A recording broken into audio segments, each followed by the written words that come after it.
announcing the panelists of the World Teachers' Day Forum into the hall of DSI. Give a big applause of a round.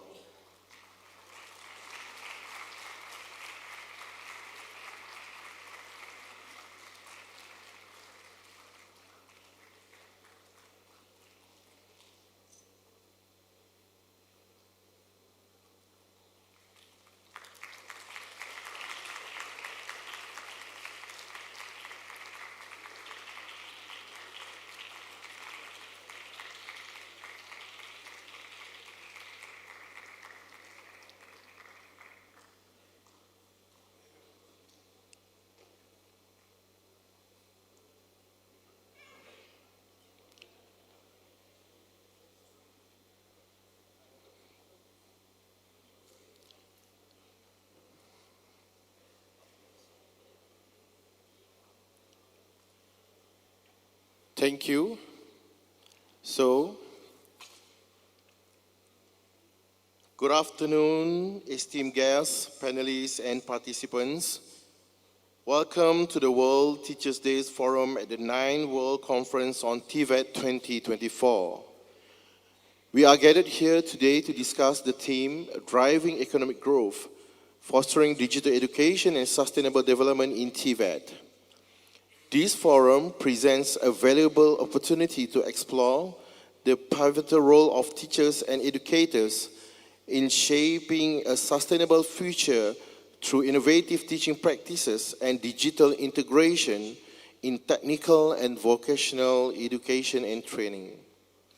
Without further ado, let me introduce our distinguished panelists. The first panelist is Dato Palaniappan Yusof, representing the Federation of Malaysian Manufacturing, FMM Malaysia.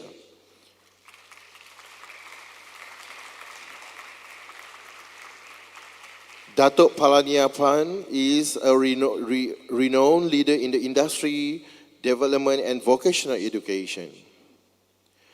The second panelist, Prof. Dr. h.c.Thomas Schröder from TU-Dortmund, Germany.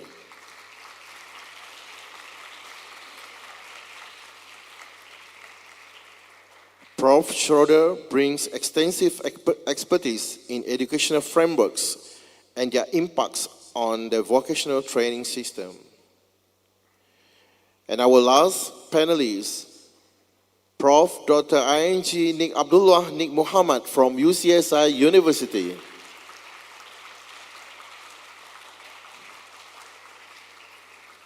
Prof. Nik Abdullah is well respected in the field of technical education and its alignment with industry needs.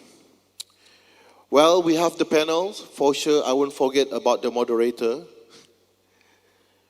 The panel will be moderated by Associate Professor, Technologist Dr. Yusmarwati binti Yusof, who will guide the discussion and facilitate and engaging the dialogue among our panels. After the panel discussion, we will open the floor for questions from our audience. We encourage you to participate actively and share your thoughts and queries.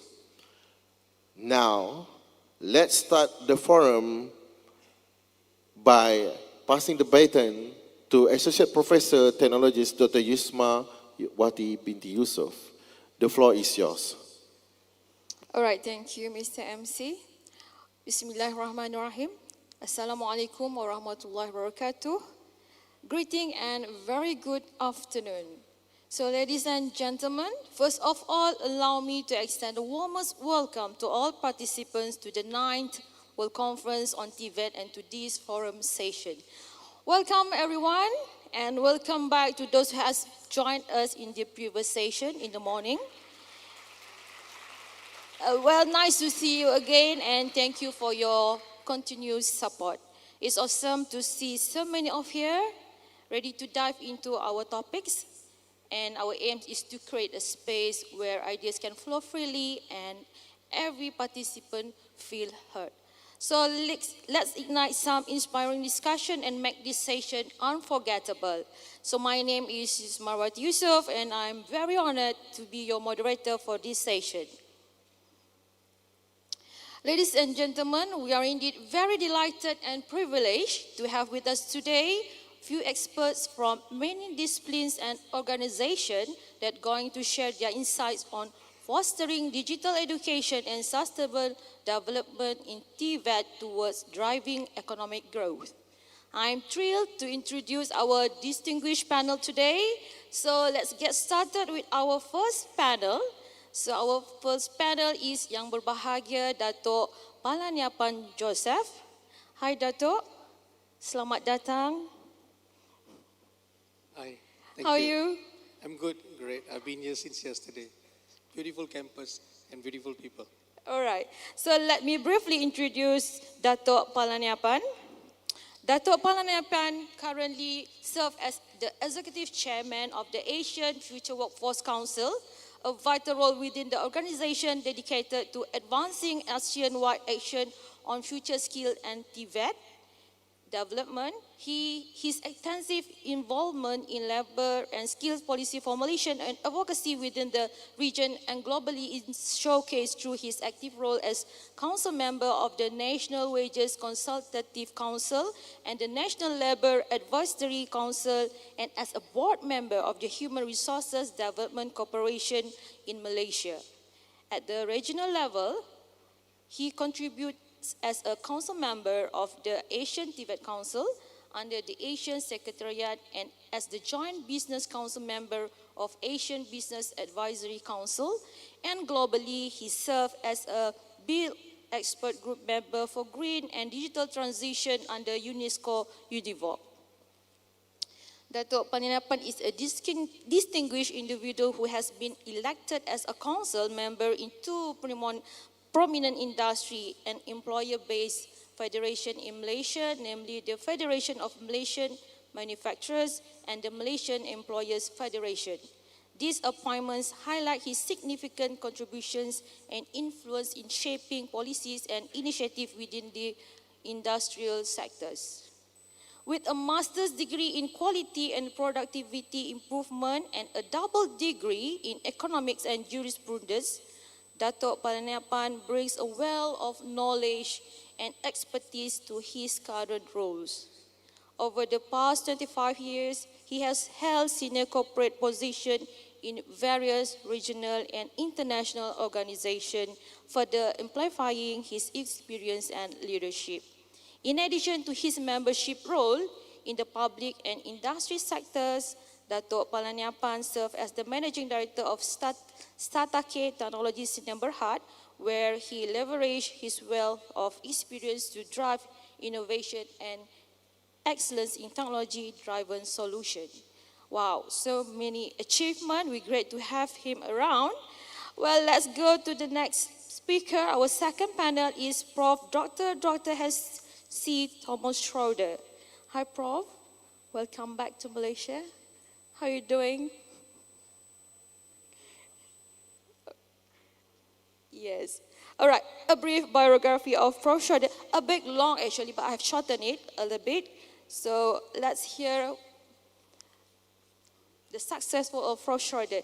He is a distinguished expert in vocational education and training reform with significant experience in various countries, particularly in Southeast and Central Asia. He has led numerous initiatives for the German federal government and other international bodies, emphasizing a participatory approach that engages stakeholders from politics, business, and interest groups to foster ownership of reform processes. He established the Regional Association for Vocational Education and Training in Asia, the RAFTE, from 2011 to 2014 as part of a BMZ project operated by GIZ. RAFTE currently serves as a vital platform in Southeast Asia that focuses equally on the interests of academia, politics, and business with regards to TVET. Prof. Schröder also received an honorary doctorate from Her Royal Highness Mahachakri Srindon in 2016 for his reform efforts in Thailand. as the holder of the UNESCO Chair of TVET for Competence Development for the Future of Work, he is dedicated to contributing to the Sustainable Development Goals, particularly in greening TVET. He has implemented green teaching projects in the construction industry and currently manages a €1 million project in the chemical sector, focusing on sustainability in the training of company trainers and trainees. Greening is a consistent element in his curriculum development projects. And as a German vet expert, Prof. Schröder is a proponent of the dual vet system, representing its principles both nationally and internationally. His research emphasized work-based learning, a key focus area since he began his career with an apprenticeship in bricklaying in the German dual TVET system. He later became a vocational school teacher in Hamburg, responsible for training future TVET teachers and developing training concepts in collaboration with stakeholders, including a recent project for in-company trainers in Georgia on behalf of the World Bank. Well, actually, it's quite long. Overall, I might say Prof. Schröder's work is characterized by a commitment to advancing TVET through innovative reform, sustainability initiative, and collaborative stakeholders engagement. And the final panel is Professor Dr. Ing Nik Abdullah Nik Mohamed. Assalamualaikum, Prof. Apa khabar? Alhamdulillah.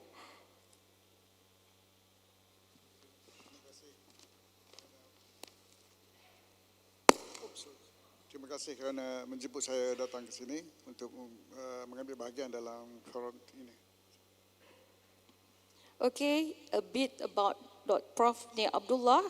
He is currently a visiting professor with teaching contract at the UCSI University and a priori a professor in mechanical engineering at the Faculty of Mechanical and Automotive Engineering Technology, University of Malaysia, Pahang.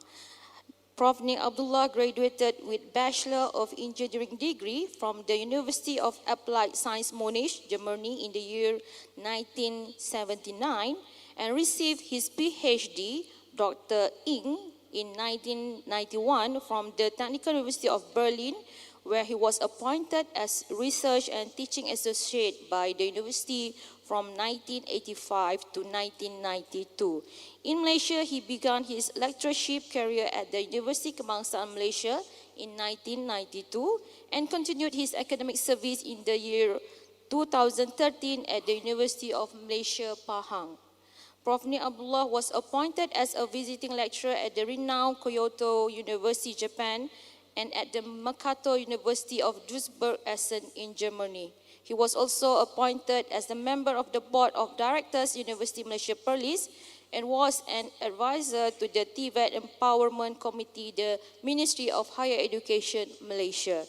Professor Nik Abdullah research focused on application of continuum mechanics in describing the mechanical and thermodynamic properties of materials and in particular of smart material, azotic materials and bulk metallic glasses. In addition, he also actively involved in research and teaching in the area of mechanical vibration and reliability engineering. He has published since 1991 then 150 research papers, 4 chapters in books, and has authored 3 books.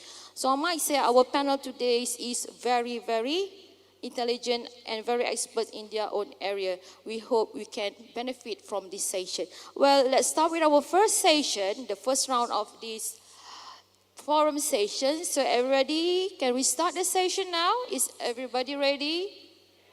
Yes, we can't wait. All right, so we can see a few examples of successful digital education initiatives that have made a significant impact, such as the Khan Academic. Then we have Coursera that has enabled millions of learners to gain new skills and advance their career.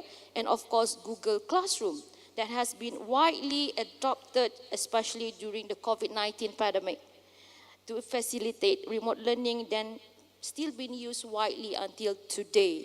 So in terms of technical and vocational education, the TVET, How can we integrate digital education into TVET systems toward driving economic growth and support sustainable development, particularly in the context of developing country, of course, especially in our country, Malaysia, perhaps.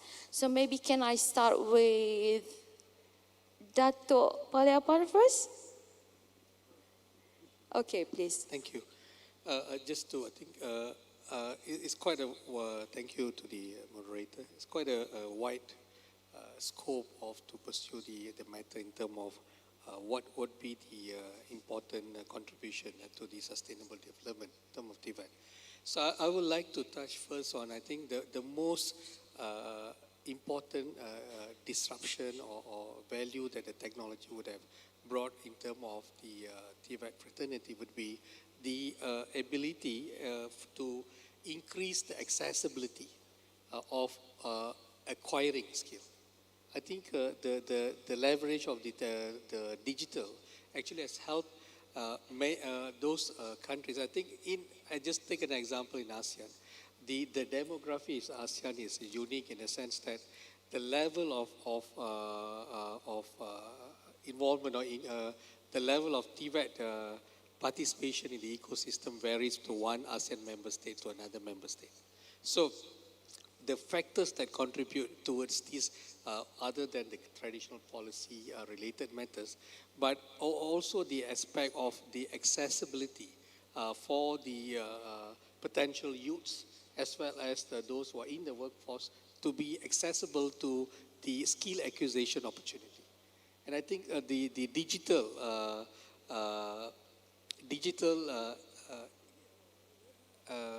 balancing of the using the mode of digital in acquiring or transmitting knowledge in TVET has created a tremendous opportunity where the knowledge transfer and the knowledge acquisition has actually been widened. And the traditional mode of learning and also teaching has also been changed by the using of various tools, mechanism, as well as creating opportunity for the instructors to reach out in a different context, restructuring the curriculum from the traditional mode where you got to, the participant has to be there on a certain longer duration for the purpose of to learn something that may not really require them to be present at a kind of a TVET center, but still knowledge could be transmitted. So I think I would look at it in that sense that the embedding of the digital element into the TVET ecosystem has created a bigger opportunity for the youth, this potential, because one of the latest statistics shows that in Asia Pacific, we have got one of the biggest youth group which has got a high potential in accessibility, in creating a better accessibility to TVET education. So there's a big challenge and an opportunity. Because in terms of age factor, Asia Pacific has got the largest group of youth. And accessibility is actually one of the key issues. Therefore, the involvement of the digital as a form of transmission of knowledge has actually to a certain extent changed this ecosystem. So I will look at it in a nutshell. I think accessibility in acquiring skill is one of the core change points in terms of sustainable development in the context of digitalization in TVET. I'll just stop there and probably let you to take on that. Thank you. Yes, maybe any other of the panel, maybe Kat can discuss a bit about how it can contribute to the sustainable development. How can the integration of the digital education can contribute to the sustainable development? Perhaps any of? All right, Prof. Okay, if you remember this morning, if I'm not mistaken, Dato Wahid and also Prof Young, both of them were talking about SDG, Sustainability Development Goals. And then we saw 3 pillars, economic issues, social issues, and then also environmental issues. So basically the digital education system or the digital tools here can promote the third, one of, I mean, there are many aspects that can be, will be benefit from the digital education system. One of them is the environmental protection, the third pillar of the SDG. So in this case, with this particularly focus in green technologies. Remember, when we talk about green technology, we think of waste management, water conservation, energy efficiency, energy, renewable energy, and so on. These are related to the digitalization, as Prof. Yang this morning mentioned. So in China, for example, there is a certain move in the direction of digital transformation. So this, I think, with this development, surely the digitalization of our TVET education will help this issue. All right, thank you, Prof. So maybe you can add on how the best practice for ensuring equitable access to digital resources, perhaps from your experience in the dual TVET system, Prof. Schröder? Yes, it's maybe the best practice. Maybe you can share experience about dual system. Well, thank you very much. I think that's a very good question because it's a crucial question, how to integrate, how to address digitalization in the TVET system. And it's something which is not totally new, but what is new, I mean, I remember that when I started as a very young teacher to work at a vocational college for construction, the largest we have in Germany, I found out that they already had implemented digitalized rooms for constructional designers who already started at that time to work with PCs and to make drawings in a digitalized manner. So it's not totally new to us, and what's inspiring for us, we have two reference systems as TVET educators. We have the World of Work as a very important reference system, which always should inform us with regard to relevant work tasks and work processes and work environment, work organization. And we can learn from this, and we should always learn from this in order to continuously develop our TVET provision. And secondly, of course, we are experts for the organization of, let's say, learning in the sense of a competence development. Well, we in Germany might have a different understanding of competence development than in other cultures, but it's important that we equip young people with competences, and it might be the main work process of certain professions profiles within the IT sector, for example, but nowadays every single profession, and yours as well in the future, will be addressed, will be impacted by digitalization. And so there's no doubt this is a very important topic, and this will be an important topic during the next 40 years. We just don't know how it will impact you. So as my appreciated colleague, Professor Yang, already pointed out, lifelong learning is the key. By the way, I must say, I really liked his presentation, so congratulations, that was perfect. And he gave a good overview of how it must impact the TVET system. It will impact the administration, the organization, the way we learn. There's no guarantee that we will learn always in a formal TVET system in the future.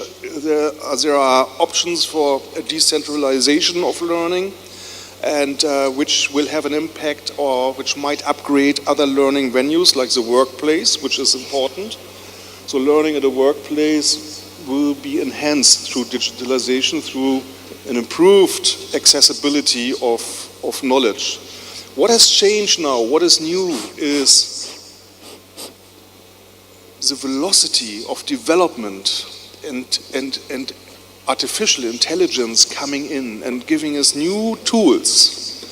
And so we need to consider, we need to think about how can we innovate the way we educate our young educators in acquiring the necessary skills for developing future-oriented learning organizations.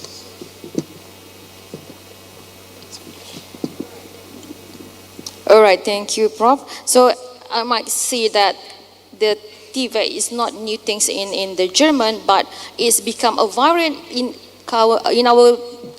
our country lately because it's being highlighted in many things. So TVET now become quite a crucial things in our country, and from what being told by the panel, we can say that digital education will impact many activities in our life, in education, in our work and everything. So we might say that digital education is very important in nowadays.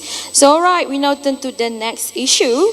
So what are some pioneering methods, strategies or approaches that TVET institution can adopt or implement to seamlessly integrate digital education into TVET curricula while simultaneously advancing sustainable development goals and ensure economic growth? So how can the strategies, approach, method that we can use to ensure that this digital can be enhanced and promoted in the TVET sectors and to ensure the economic growth? So I open to any of this panel. Would like to start first?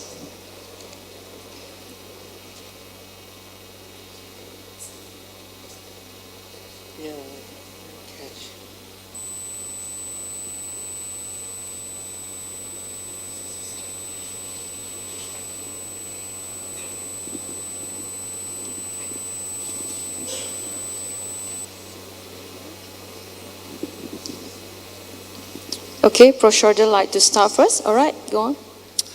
I think pioneering approaches, yes, I think that's an excellent question. Honestly, that's difficult to answer. I think we all, as educators, are being called to think about how can we innovate, how do we have to innovate, and I think what is always for us a very valuable approach is to focus on world of work. And so when you are teaching in a certain area, it's important that you know the profiles, the occupational profile you're working in. It's important to find and to analyze work tasks, real work tasks from world of work, to have the instruments at hand to being capable of doing so, to analyze work tasks which are learning conducive. There are work tasks which are very learning conducive. There are others which are not very learning conducive. You want to find the ones which are learning conducive, and I guarantee you digitalization will always play a role. So if you want to simulate and prepare, then this would be one way to do so. And the second point is, it's always established bottom-up processes. It's important that you as educators don't wait for someone to tell you what you have to do. It's more promising if you develop your own ideas, concepts, and implement and operate them. If you want the entire system to be innovative, I think this is a way to do it, and this is why it's so important that we address this very important concept, which is included in 21st century skills in our teacher education as well. Thank you. So right, don't wait to do something that is good.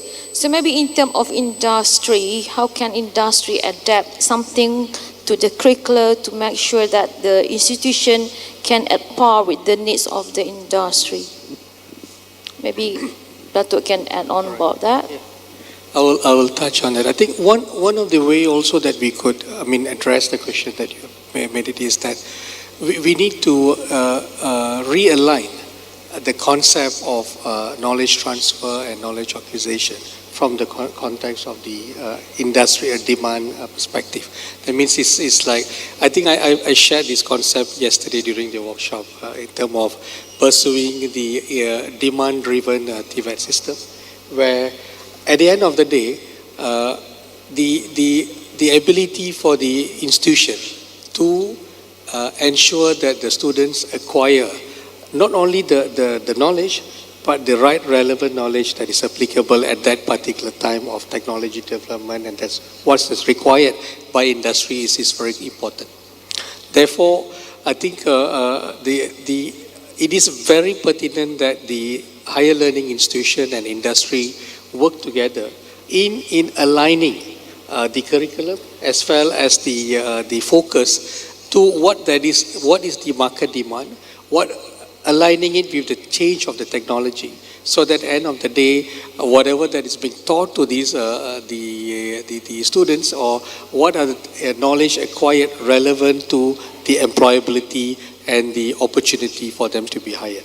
So I think one of the concepts I think that was taught during the last World Economic Forum, one of the publications they made recently is also to look at the concept of the skills first approach, which is currently is being undertaken by a lot of big organizations, where there is a shift towards acknowledging skills acquired as an indicator to determine the right salary, career progressions, and also to determine how does the organization value the skill acquired. So there is a tendency towards that direction. So which means to say, organization has actually started to recognize the importance of the specific skill area and the importance of the institution to be able to transfer such kind of knowledge, in that context. For example, 44% of the people need to be upskilled. And that's the statistic. It means the 44% of the existing workforce need to be upskilled in the areas where they do have some baseline competency, but they need to acquire new skills. And that role of upskilling is actually not the industry's role alone, but it can only be done effectively when it's synergized with the institution of higher learning. So the way I look at it, the concept of co-develop, and co-deliver, it is a very important concept to be adopted when we look into the finding the right way in balancing the demand, at the same time pursuing the employability agenda. So because as what you have highlighted earlier, via the question, it is very important for strategies that is being adopted currently to be aligned to what is the market demand. But if you ask Institute of Higher Learning, okay, what are the demand, what is the new technology, what is actually the labor market focus, what kind of job that is required, this is something that is very difficult to be answered even by the industry practitioners themselves. Right? So the only way to evolve in managing this situation more effectively would be is that to have a kind of an initiative where it works together. So that's why I said the concept of co-develop and co-deliver could be one of the way forward in addressing in balancing this need and the requirement. Thank you. Right, thank you, Dato. So maybe perhaps from the institutional perspective, how about the partnership between the governments, educational institution and the private sector, because actually Prof. Engineer is from the private sector and also from the government sectors. So maybe Prof can share how to enhance the quality and reach of digital education in terms of the partnership between all these parties, the government, the institution and the private sectors. Yeah, thank you for the questions. Very interesting and very challenging. Of course, it's very important. First thing is, I think in order to make this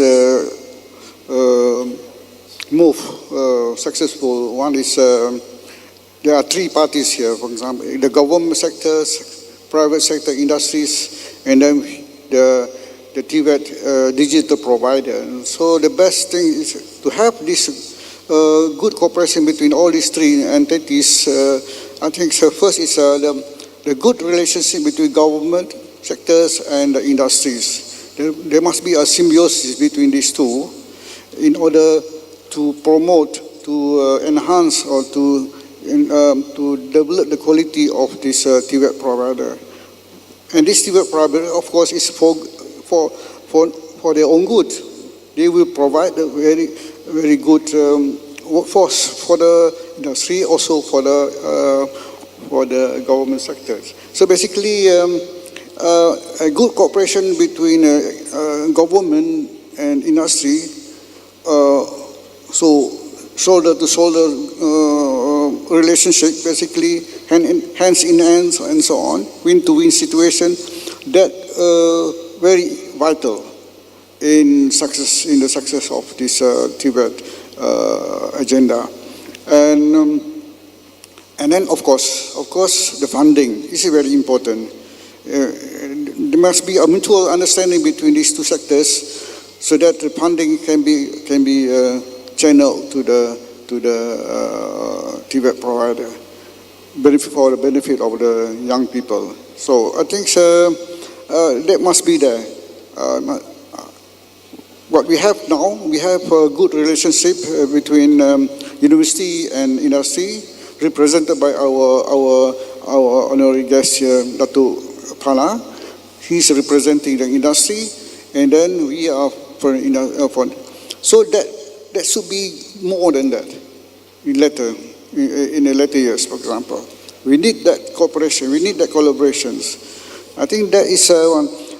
I think there are a lot of things to be done, and then also with a good relation between the industry and government, there will be a kind of joint venture of producing good digital tools for the TVET provider. I think that is the issue here. For example, the funding is important, and then also mutual understanding between this TVET. Industry should be able to help government to train young people that in terms of TVET. No, okay. I think that is the main point to be discussed here. Thank you. Okay, Prof. So a few things that I can jot down from what has been told by the Prof. Yes, to have a good relationship between the industry, the institution, the private or government sectors, to ensure that we can produce a good workforce for the successful of the TVET. And of course, the last but not least is the funding. Funding is always the problem to do so many things in many countries, I believe, but hopefully we can do something about that, and hopefully it's not become the main constraint nowadays.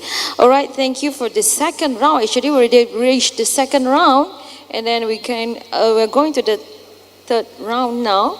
So the things is, perhaps will be our final topic to discuss. So what are the key challenges in integrating digital education into the TVET programs?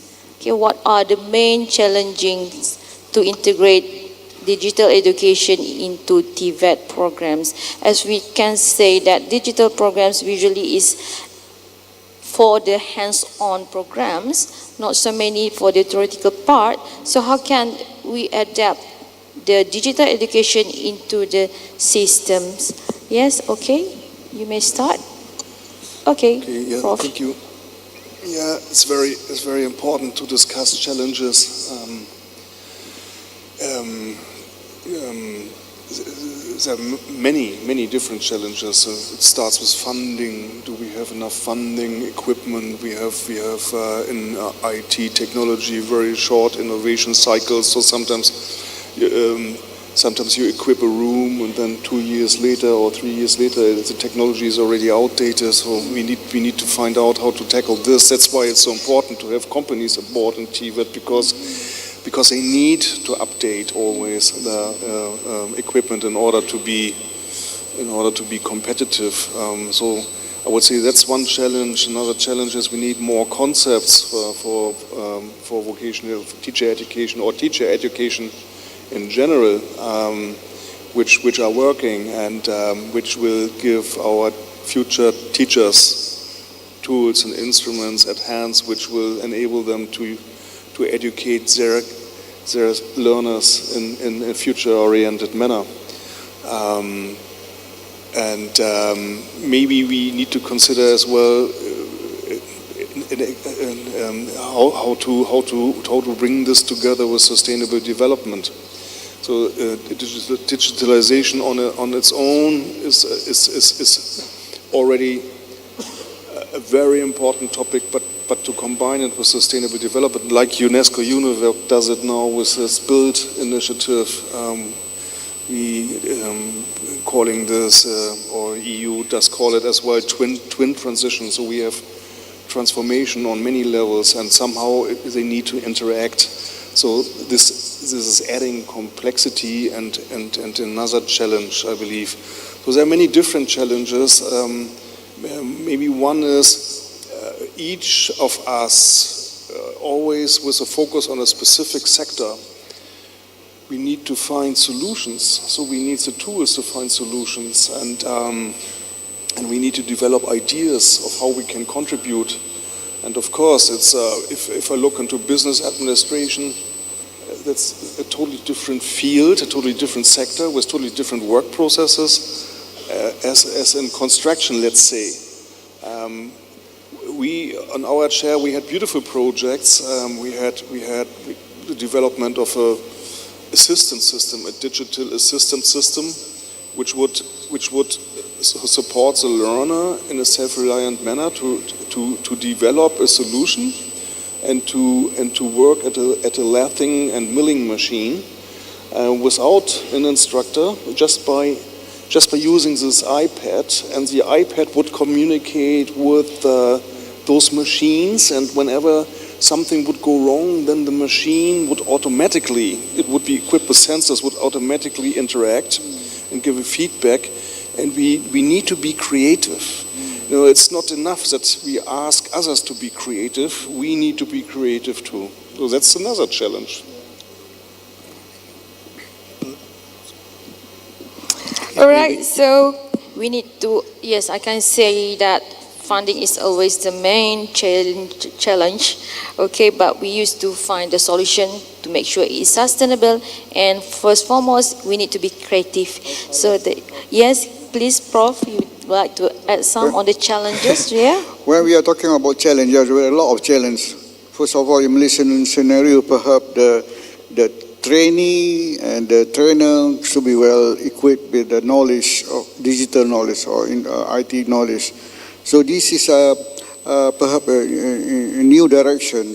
I mean, not only they have a skill, the trainer, but also now they must equip with the knowledge of IT and so on.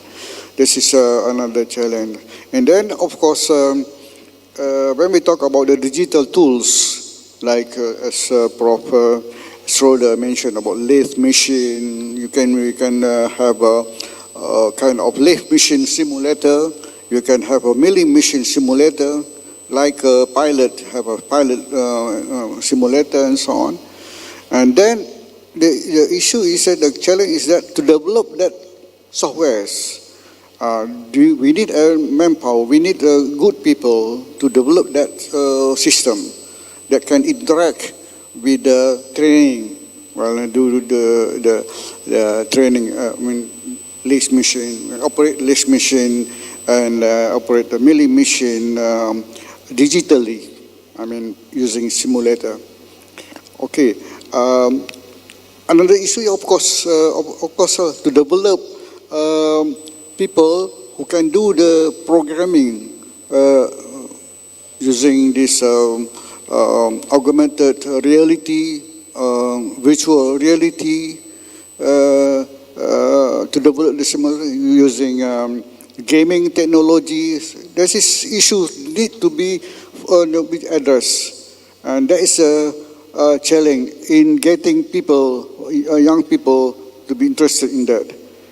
So that at the end, we are not depend on a big company outside Malaysia, foreign company with the software that costs a lot of money. We can, if let's say we are able to develop our own software for the digital tools, that will be very nice. So there is a situation here. We want to first develop TVET training for the people, for the young people. At the same time, on the other end, we have to train people to develop the software to train the people in the TVET. So that is a situation that we should face in the future. Thank you. Well, okay, so we need the manpower, we need a good worker to operate the machine, but unfortunately it's quite challenging to train the people, especially the young people, right, Prof? Because they are difficult to equip with all the necessary skills that we need. Maybe in terms of the opportunities, perhaps Dato can add. Okay.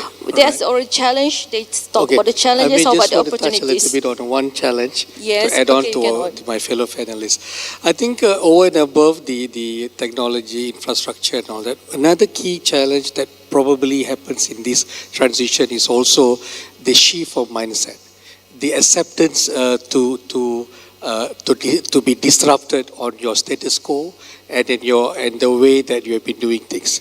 I think one of the greatest challenges is that there would be a kind of a strong resistance, because when you use technology in integrating to the way that you have been doing your business, I think there will be a lot of resistance. And then we need to have a shift of mindset. And we need to create that process so that there will be appropriate understanding on the importance. At the same time, the methodology that need to be taken to sort of like dispel the worriness, because there will be a lot of concerns, there will be a lot of issues being raised in terms of whether the quality could be sustained, whether the delivery will be effective, whether the acquisition of the knowledge will be as per what it used to be. But I believe that the acceptance of the disruption of the technology and the mindset to change according to what it requires with the advancement of technology is going to be one of the key factors that to be looked at as well. Because institutions may have their own framework which has been time-tested, which has been ongoing, and we are talking now about changing it. So there must be equal acceptance to that. And then I believe moving forward, even the industry must also work together in cultivating this change of mindset, because not all technology could be adopted fast and not all could be actually implemented at one go.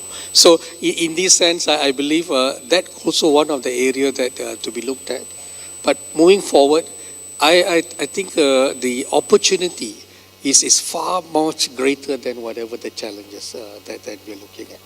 Right, there's a great opportunity of getting to be technology driven in terms of the TVET ecosystem, because you'll be able to get greater participation of industry to be more involved in this process, because the concept of the institution of higher learning or the ecosystem, be it the policymakers or the institution, preparing the supply from in terms of the graduates, in terms of the required competency that is decided from what that they have to shift to what that is required.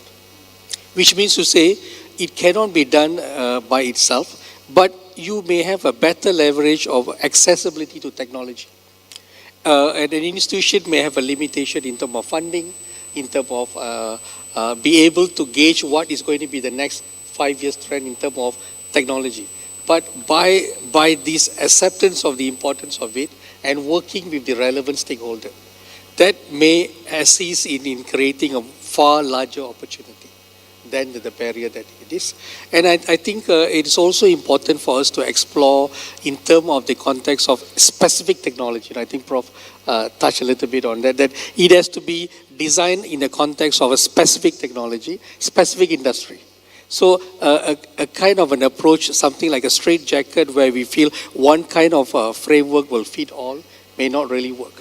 But the dynamism is that the institution and the technology providers, be it the industry or even the creator of the technology, will be able to work together to design, develop, and come out with a product that may mesh to the concept of learning, at the same time applying the knowledge at the workplace. So I look at it, it's a very positive environment where you could actually leverage the knowledge from both industry as well as the instructor or the institution of higher learning. Thank you. All right, maybe Prof. Schröder, you can add something about the opportunities at the international levels toward the sustainability of this digital education, perhaps in TVET sectors. Is there any opportunities that can be offered at the international level in terms of digital education? The opportunities at the international level in terms of the digital education towards the sustainability of the education, TVET education. Any opportunities about the digital education at the international level?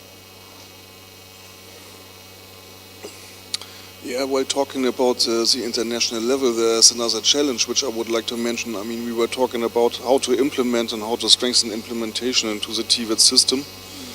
But we must be aware that digitalization has not only positive sides, it has, especially in an international context, as well a downside. And we need, as educators, we need to be prepared that through social media, for example, we are sometimes targeted by misinformation, for example, by knowledge dissemination, and this knowledge is simply not true. And then some societies are getting under pressure because of social media, and so that's something we have to have in mind as well. So whereas on one hand side we want to improve the livelihood of people and economies, and therefore we want to build up TVET systems, and on the other side bad guys who want just the opposite. So somehow we need to have this in check, and this is something we didn't discuss so far. And with regard to the pure functionality of TVET in terms of digitalization and internationalization, of course, what a positive aspect is that we have the means now at hand to work internationally. Technology is improving. Zoom is now boring me to death, honestly. Especially after Corona, I don't like Zoom meetings anymore. But I saw very recently, I saw a beautiful tool which is free. You could use it as well, from a colleague from Aachen, from RWTH Aachen University, Technical University, and where they installed a situation, a 3D situation digitally, and you get your own avatar, and the avatar even looks like you, and then you walk around. You can walk around, you sit around. This, for somehow, is more, I think that's a nice perspective. If it moves.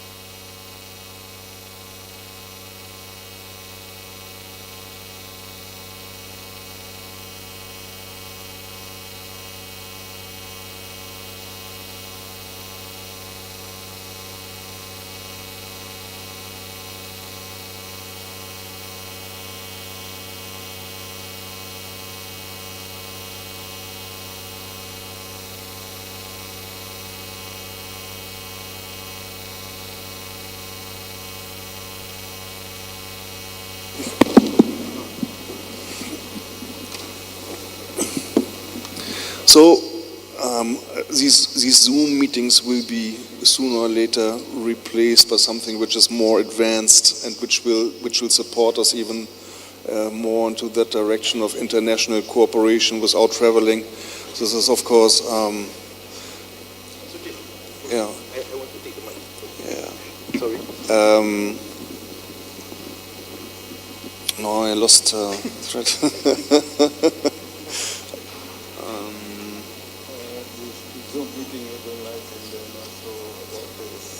Yeah, and there's another positive advantage. What we should use more often is bring together our students via digital media. They will profit from this. They will exchange. They will learn. They will be more open.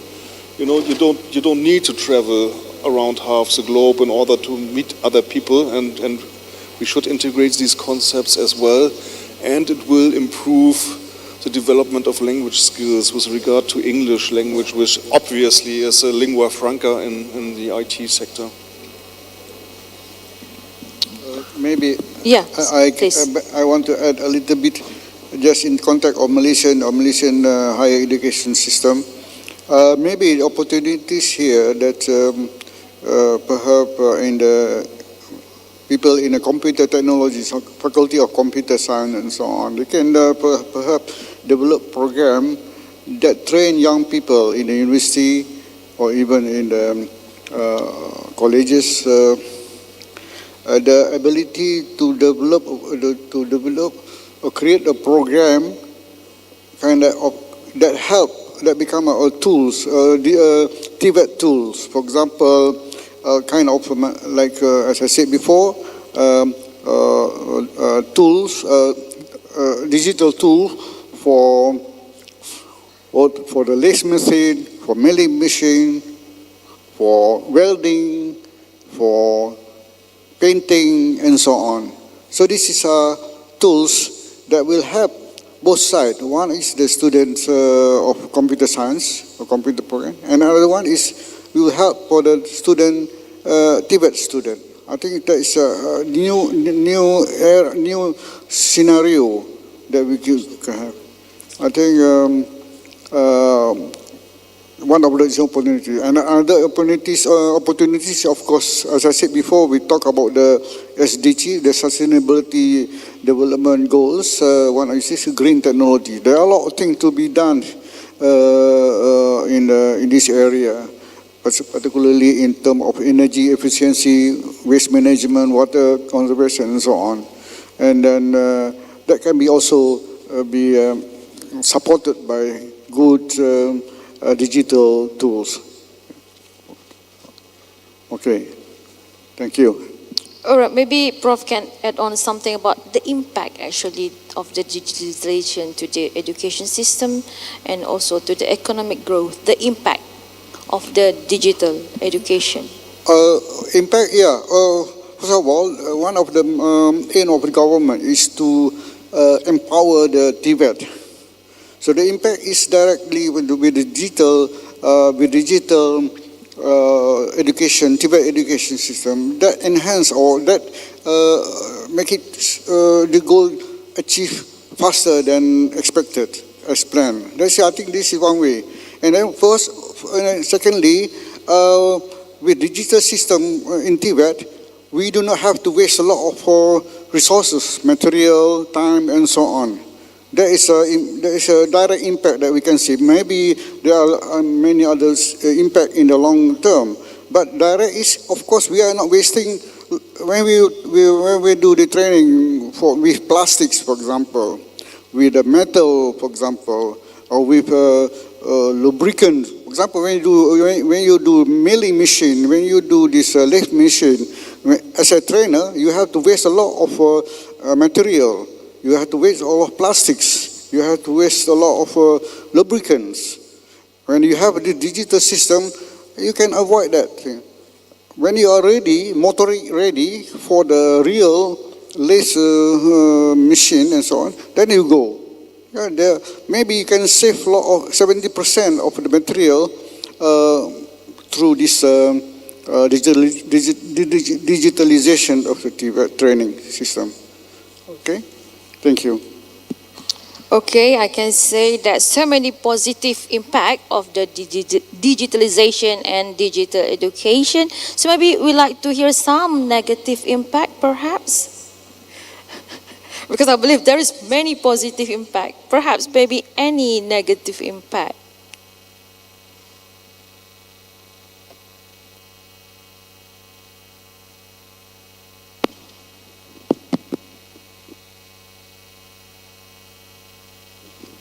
Okay, all right. I think if you ask me about potentially some negative impact, is that I wouldn't say that this is absolutely negative, but probably I think there's also some thinking that the concept of learning could be absolutely done in totality via the digital, whether it through platform or through that. But I believe the acquisition of knowledge and also the transfer of knowledge requires a dynamic scenario where the option of face-to-face kind of learning is still something that is essential. it's something that could actually be a kind of it just that it need to be transformed to a bit more value-added perspective. It has to be something that the knowledge acquired is something that it is dynamic. It requires a kind of human intervention in transferring the knowledge. That cannot be replaced by the system, because you can use the LMS, the platforms and all that to a certain extent, but you need a certain hands-on kind of issue to be addressed as well. So that is why I think a combination model is something that is desired. But I think the way that we blend the technology is important. All right. For example, there could be some areas which I think as an industry, I'm working on with some of our technology partners. My core industry is in oil and gas. So there are some jobs that is related to this. For example, we do have boiler process, where if you look about a competent boilerman training, it really requires you to come into a real boiler center where you got to really learn in terms of the structure, and then the safety part of it, and then in terms of operation, maintenance and all that. But we are now trying to work on a technology where we integrate some part of the curriculum using a VR method, where they'll be able to learn this remotely without being required to come over to the actual industry site to learn. And subsequently, the core part, for example, if you are going to learn about maintenance, you must be able to take out the actual equipment, brought it out and really do that. And that cannot be done through VR. You won't have the real experience in doing that. So that could be the way that we could blend it, we could integrate it.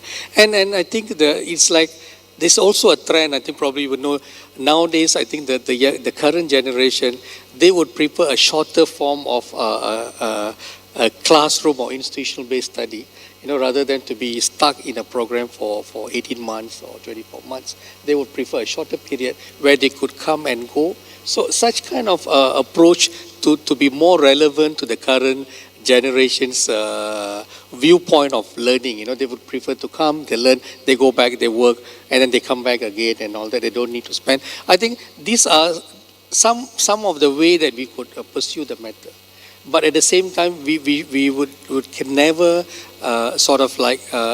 we should never come to a conclusion that using the digital you could replace the entire ecosystem. It cannot be replaced. It has to be approached in terms of complementing it, and then how that you create more added value into that.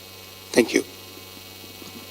Okay, perhaps the final thought from Prof. Schröder about the impact of that digitalization in any aspect, definitely to ensure the economic growth, the impact of the digitalization in any way, positive or negative.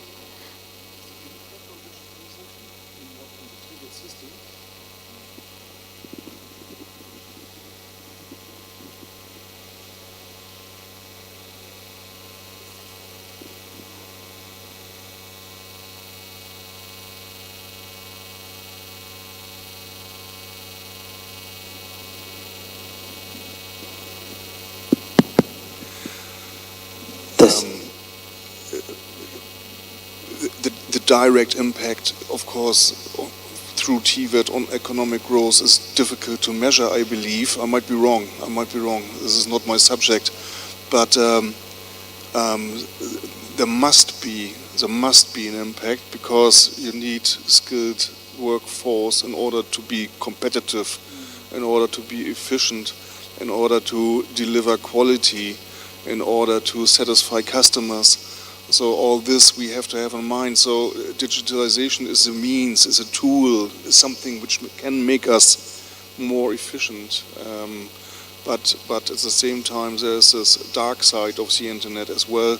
So we need to have this in check, and this needs to be balanced. It's not that we can only focus on the positive sides.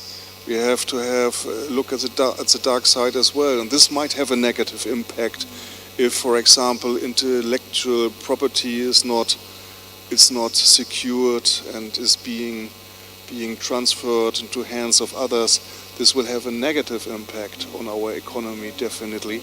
But this has nothing to do with TVET, only indirectly. We need to educate our TVET students in such a manner that they are, firstly, on one hand side, capable of using and developing digitalization as a tool for achieving more efficiency, for achieving maybe new products and a better quality, because that's the basis for competitiveness in a global scale. At the same time, we must create awareness about the dangers which are there, which are luring around the corner in the internet, because if you invent and use digitalization and then your invention, your intellectual property is being misused, this is harming your economy. Okay, Prof, would like to add something about the impact?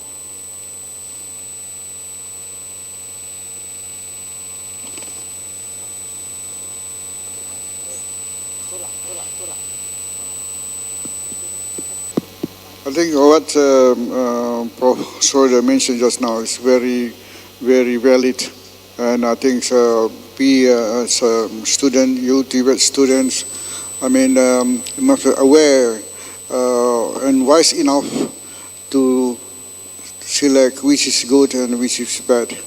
So everything should have two sides. And the wise people always find the beneficial one. I think that is what I want to say about impact. Thank you. All right, thank you. So I might say any positive thing is might have a negative side of it, but the important is how we blend, adapt, and integrate the technology into our life. And definitely, we might say that we need all this technology to help us to be efficient and to improve everything to make it more effective in future. So I think that's all the discussion for this session for now. And thank you very much for our panel for that insightful about the topics. And now I shall open the session for the Q&A session. So if you have any question, please come forward and then let us know who are you and where you are from, and then you can just tell us your question. Yes, please.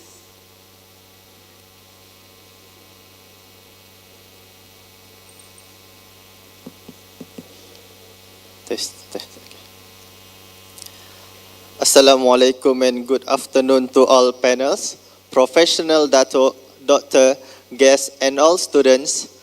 My name is Haziq Fahmi bin Mohamed Yusri.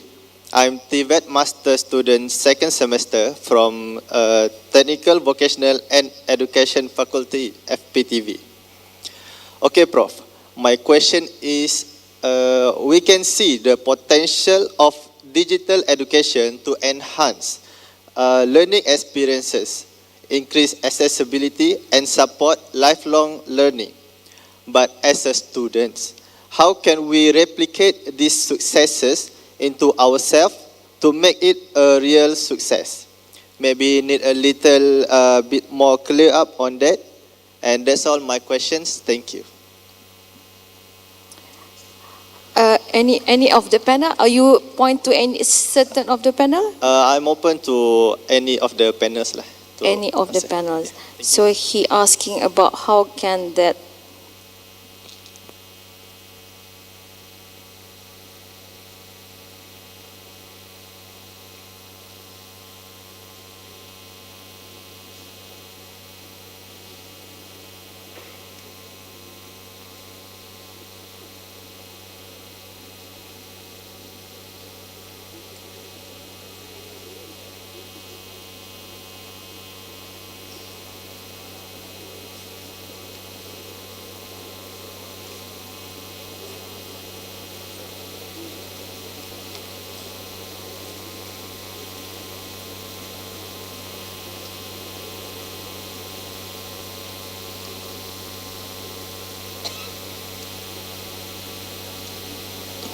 to enhance learning experience and also for lifelong learning.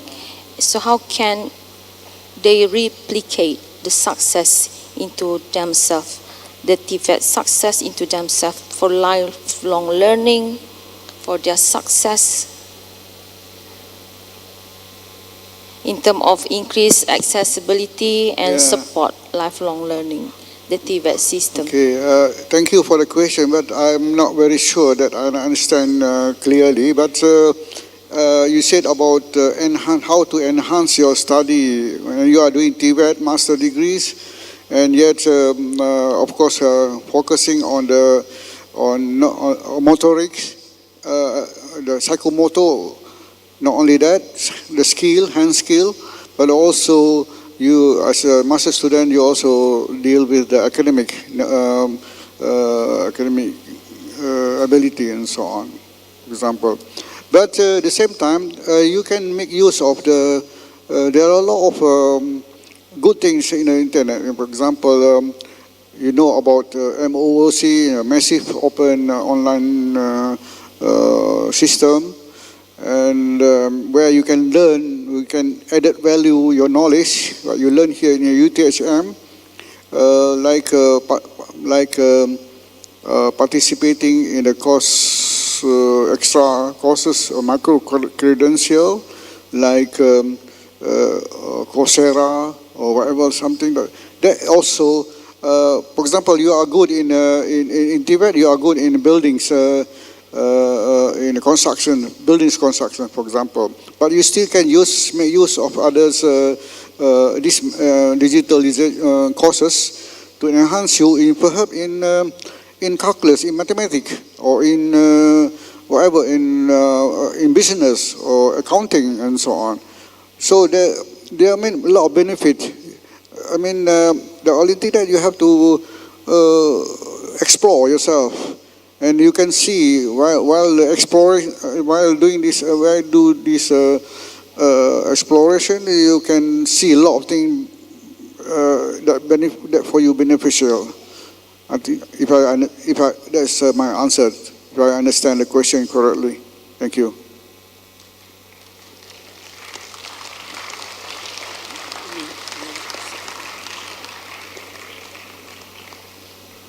Well, what comes to my mind is a beautiful presentation which I remember, which I heard maybe 30 years ago in Germany, and it was a presentation by a scientist who was basically conducting research on the future, Zukunftsforscher. However, you can do research on the future, but he gave a beautiful example. It was right the time when digital ticket machines had been introduced and implemented in Hamburg main railway station, and so you were all of a sudden forced to go through this ticket machine in order to go to a ticket. And he said he observed a 10-year-old boy helping people in my age to buy a ticket in this ticket machine and charging them a little money for increasing his pocket money. So basically the message was, we have a shift in paradigm with regard to the relationship of learner and teacher. So sometimes, especially in digitalization, learners, younger people, know more than older people. And that's increasingly becoming the norm. So we need to rethink this kind of relationship. And with regard to your question, if you can spare some time in your study program and your master study program to look and to answer your questions yourself, to looking into your possibilities and making maybe this, elaborating maybe this into a master's thesis, this would be my recommendations. There are so many opportunities which you have, and you have perhaps more insight than your own lecturers and professors. That's just the way it is with regard to digitization. And that's something which is very important, that you adapt the mindset of finding solutions for something that will happen in the future. And your questions are extremely relevant, very relevant questions. And these questions you will remember now your entire working life, because you will always again and again and again run into your own questions, and you need to find your own solutions. Thank you. All right, thank you, Prof. Dato, yes, please. I think probably I will touch from another perspective of what that you could look at in terms of the acquiring the whatever the knowledge. I think you got also to see from the application of know-how. I mean, what that is actually required in the context of it. So I shared this data yesterday during the workshop, but probably I'll just share. I think in terms of top 10 fastest growing job, that means where whether you're going to end up as an instructor or as a lecturer to train the future students, or you may be going into the job market. But I think what that has been identified as one of the top 10 fast growing job as per the World Economic Forum's latest data is, number 1 is on AI and machine learning specialists. All right, number 2 is on sustainability specialists. 3, business intelligence analysis, information security analysis, fintech engineers, data analysis and scientists, robotic engineers, big data specialists, agriculture equipment operators, digital transformation specialists. These are being identified from the business perspective as the 10 fastest growing job opportunity. All right? But I think over and above the technology element, from the employer's perspective, I think from the employer's need, these are other than the technology-driven skills.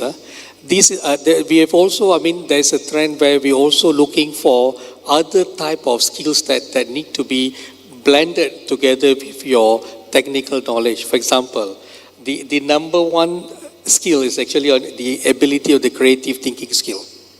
Number 2, on the analytical thinking. Number 3, technological literacy. 4, curiosity and lifelong learning. And then the 5th one, resilience, flexibility, and agility.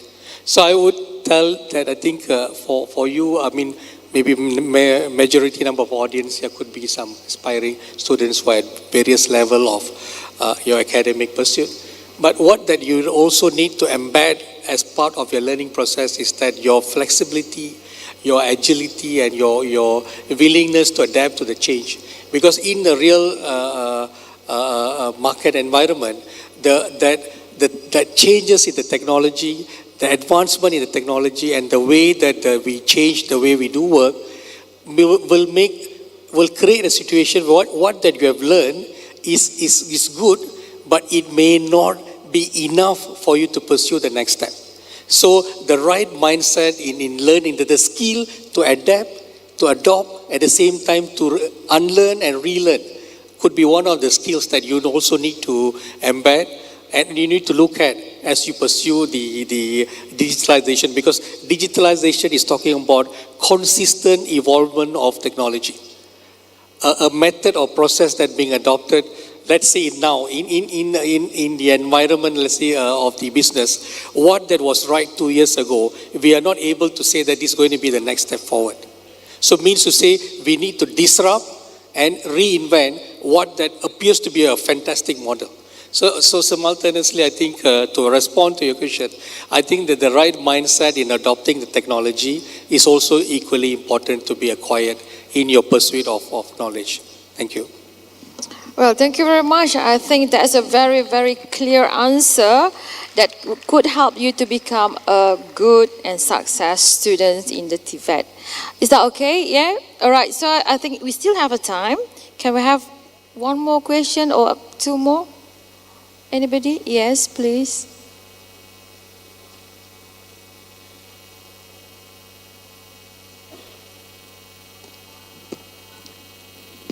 Hello, Tess.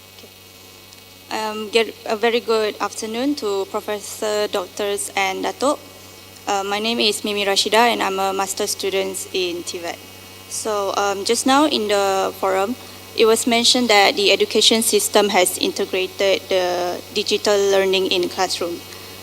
But how do we actually shift the focus on rural areas that has lack of facilities? Because because the system now is moving towards integration of digitalization, and how do we sustain the digitalization in education in the future?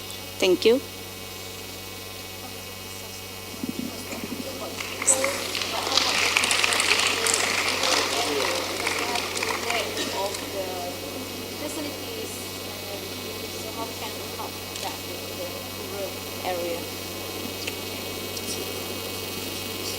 Okay, I will try to share with you a kind of experience that I had within the ASEAN region. But I think just to reconfirm, your question is that how do you ensure accessibility of digital technology in rural area? Is that the first part of the question, right? The second part of the question, could you please repeat again? There was two parts to your question, right? The first part you asked about how do you ensure accessibility to technology to rural. Then what was the last part? I'm sorry. I just want to get it clear.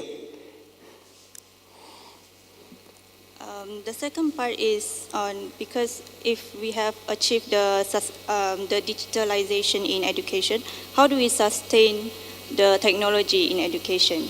Maybe in the near future or... Okay, all right. How do you sustain this thing? Okay, all right. I'll give you, I think, of course, one of the fundamental requirement in terms of moving towards a digitalized environment, I think from a macro perspective, is that it requires a very firm infrastructure commitment from the government of the day. Because you see, accessibility of such kind of knowledge or such kind of learning methodology through platform is actually through the availability of that technology know-how. And that is where the synchronization of government policy towards the overall development agenda is important. But having said that, the cost of digitalization in terms of availability of resources actually has tremendously improved in the region, right? I think in Malaysia we have very good accessibility if you compare within a few other countries in the region where they have a lot of challenges. But I'll give you an example in Cambodia. That's what's happening recently, is that there's a lot of improvement related to the accessibility of data. But at the same time, what is required is that how do you mitigate, how do you bring over such kind of exposure to the rural area? That was your question, right? So this is actually viable when we undertake project or where we undertake initiative that combines the industry and the students or practitioners or higher institute of learning like you. So this prototype that we observed in Cambodia, where a group of university students undertook a project that they started to create knowledge transfer on some application of digital tools, some application knowledge, not so complicated kind of coding, development and all that, but make that kind of people to start to access and use such kind of tools that is available. And it created a very big impact. And it was done through the involvement of civil society. It actually, which means to say, we can't expect the government's ecosystem to actually bring such kind of changes, especially to the rural. But I think those initiatives that is being undertaken with a combination support from the industry would work. For example, there's a lot of requirement for ESG currently, globally, you know. And under the social agenda of ESG, a lot of big companies are now undertaking initiative to empower the rural community or those that is, I would say, that requires assistance. And I think by taking this kind of mode, by approaching in terms of project to work together to empower the rural area, this may actually create a very good empowerment, because end of the day, when they are given an access to technology in the context of next step would be is how do they apply the technology. It is not only to make you to use the technology, because by being aware of the technology is not going to take you anywhere. But by you being able to apply the technology, that could create a change. And there's a very successful in India, there's a very successful, you could please Google and check that out and see, there's a very successful rural empowerment model pioneered by the Tata Group, where what they have done is that they have brought in the smart farming system to the rural area, where they transmit through the support of institution of higher learning and the funding from the private sector, and empower the local community to embark technology in terms of enhancing their life. Meaning to say, it's not about teaching you about the technology, but guiding you to apply the advancement of the technology. So this could be some of the ways that actually you could do to empower and transfer technology to rural area. You can't go and tell them, please learn this and you can apply this 10 years. It doesn't work. But you could say, can you adopt this, and this could improve your lifestyle, it could improve your earning, and it could also make you to have a better yield from what that you do. This may also give a better result and better acceptance. Thank you. I hope I answered your question. Thank you. Okay, that is a very, very long answer from Dato. So, is there any panel like to add on? Prof? Don't. Okay, perfect answer. All right. Okay, maybe we can have one more question. All right, yes, please.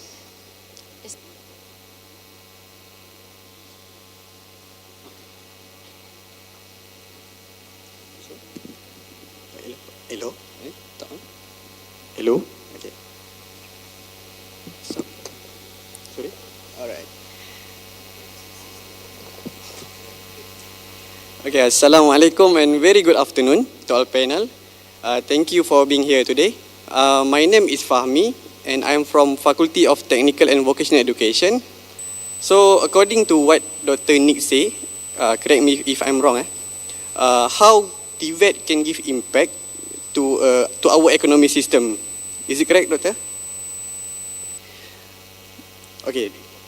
So, Prof. Nick, sorry. Can you please repeat? Okay. So according to what Prof. Nick said before this, how TVET give impact to our economic system? So I think we are bailing toward to misunderstanding about this point. So my question is, what are key reforms and innovations are necessary in the TVET system to ensure it remains relevant in the face of rapid technology advancements and changing labor market demands? Thank you.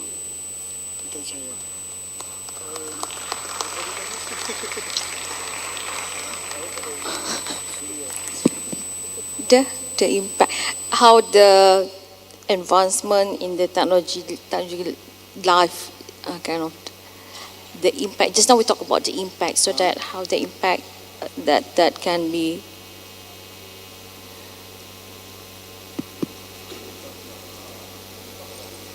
Yeah. The impact. Nak saya explain ke? Sustain the side effect. The impact.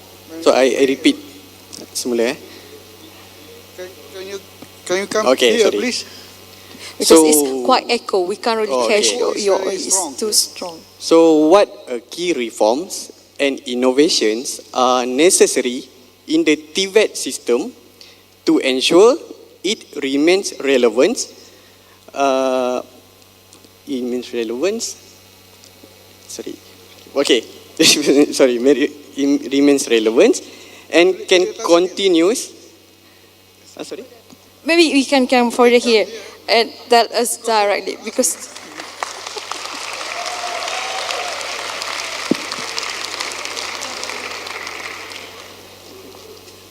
Okay. My question is, what are key reforms? Key reform. Reform. Yes. Okay. And innovations Innovation. that we think are necessary in the TVET system to ensure it means relevance. It means relevance Key and can reform. continuous, I think contributes to our economic growth. In the fish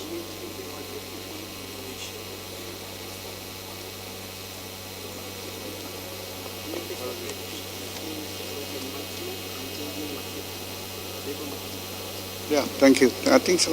all right. Thank you. Sorry for that problem. You want me to answer or panel? You can answer My first. question.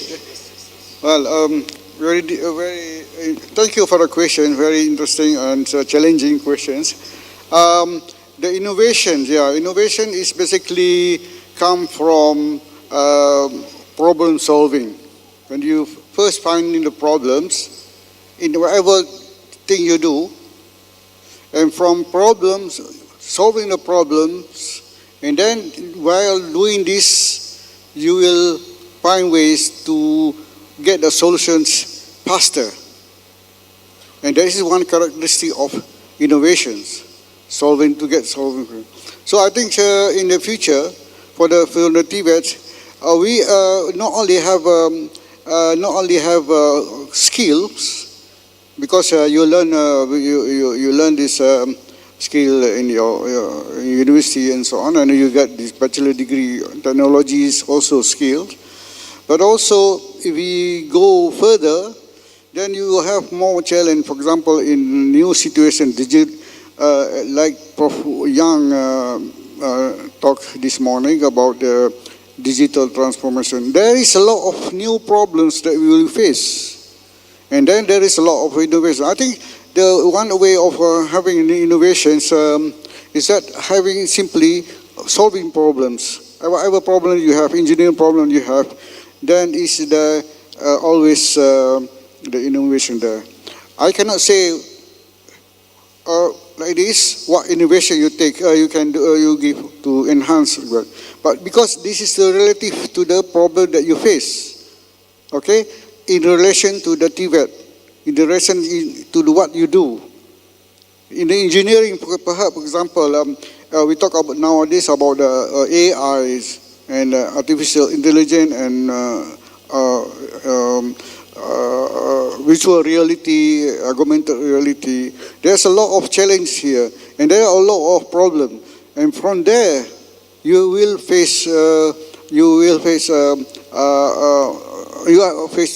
in finding a solution, and that is then come the innovations. That is what my intention. Even in the medical, also they have also these digitalizations, and then also a lot of problems need to be solved, and then things that's the way it is, I think. Can I add on a little bit, Prof? I think to answer the first part of the question, what are the reform that need to be done on the TVET in Malaysia's ecosystem? I think number one that we need to do is that the shifting of the focus of our TVET in the country. Currently, we are very focused on low or mid-level kind of job related to TVET. But I think moving forward, we have to move to high-value job that is linked to the TVET. The advancement of IR 4.0 and the automation in the country would require more competent professionals in TVET, which actually touch on the higher value-added portion of it. All right, I may not say gone, but I think the requirement of the baseline TVET competency, base knowledge related to TVET is actually it's a kind of a pass or a long go. I mean, our economy, the advancement of the economy and the industry that we are now focusing as a nation would not really require that number of baseline TVET competency, but we would actually require more high-hand TVET competency. So that is a shift. There's a reform in terms of focus that we need to look at. And another aspect that we really need to reform is that cultivation of the culture of research and development in the TVET industry. I think this is another important element that we need to look at, because we must have the mindset of an innovator in looking at the challenges and the opportunity. And that can only be done when we have this element of research and development, and when we look into identifying the challenges and the opportunity and find a good solution, like what Prof. Nick said, problem solving. But I think that is actually the essential of to reform, because I think majority of you are from the university environment. So you are part of, you have an opportunity to see the TVET system from a different perspective compared to those who are in polytechnics or such an institution. And I believe if you start to pursue TVET from that perspective of innovation, then I think the changes could be enormous. And I just want to leave it with a small experience that I used to work with Panasonic for about 18 years before I started my own manufacturing operation. And during that journey of this one, I had a lot of good opportunity to meet nice, good people who have got good competencies and expertise in certain area. In one of these encounter, I met with a scientist. I think have you seen the Panasonic brand Evolta battery? The small Evolta battery, right? So the person, the scientist who created, his name is Daisuke. He's based in our Panasonic operation in Tokyo. So when I sat down, because I'm amazed with this thinking. How could you create something out of nothing? You know, how could you come out with that kind of thing? So when I sat down with him, I said, Daisuke, what actually made you to come out with this finding? And his answer was, I was amazed by his answer. He said he was assigned, when he finished his graduation and he joined the organization, he was given an assignment to work in Africa as a salesperson. Although he's a trained engineer, but he was assigned to work in Africa. And he said as he saw the people, the business and the environment there, he realized that accessibility to power was a big issue. But he was looking at it in a very simplistic way. If he is able to create something that can store the energy, and at the same time let small houses to be able to use a certain portion of the energy for the purpose of reading, learning and all that, that could change their life.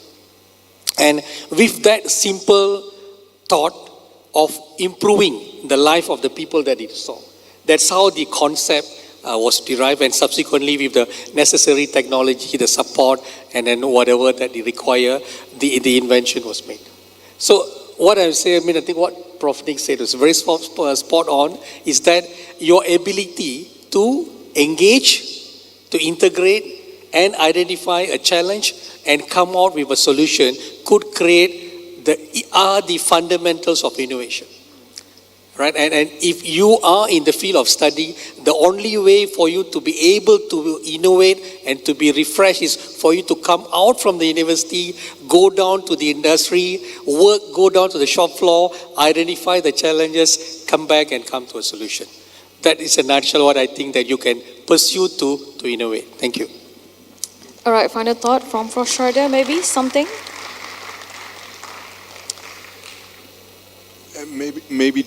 Maybe just a statement as someone who is coming from a different continent. Whenever I come here and I try to come here to Southeast Asia, not only Malaysia, as often as possible, I'm always amazed about the level of expertise which is here in the region and in Malaysia. And I just thought maybe what's really needed in order to drive innovation is maybe a regional research and development strategy which is targeting universities like UTHM and other universities in the region who are involved in TVET. And this may be on a regional level, and maybe what I would love is in cooperation between the economy, the industry on one hand side, and the formal educational system, be it higher education, be it TVET on the other side. That's a promising way, I believe, in order to drive innovation and reform. Thank you. Well, all right. So I think the time always seems to fly when we are deep in valuable discussion, and unfortunately we're nearing to the end of our scheduled time, so I think we should stop with the Q&A session. If you have any further queries, so you can meet all this panel in person to ask them further. Okay. Oh, all right. Well, as we bring this engaging session to a close, I would like to thank everyone for an engaging and thought-provoking session on fostering digital education and sustainable development in TVET towards driving economic growth. Your insight have underscored the crucial link between technology, education, and sustainable economic progress. A heartfelt thanks to our experts, panelists, for sharing their invaluable knowledge and experience. So please give a big clap to our panelists, Dato Palaniappan Joseph, Professor Thomas Schröder, and Professor Dr. Ing Abdullah Mohamed. Let's take this discussion forward, applying the strategies and ideas we have explored to make a tangible impact. Remember, our collective effort in digital education and sustainable development are key to creating a thriving and equitable economy. Keep pushing boundaries and innovating. Together we can drive meaningfully change. Thank you very much for your participation in this session. I hope you enjoy and benefit as much from the session, and let's carry forward this momentum and continue to innovate, collaborate, and inspire. Until next time, take care and have a good day ahead. Thank you very much, everyone.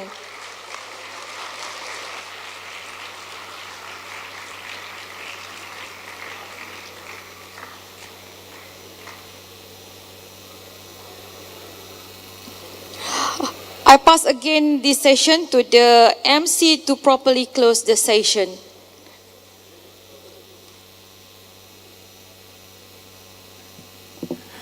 Ladies and gentlemen, esteemed guests and participants, thank you and give a big round of applause to all the panelists again.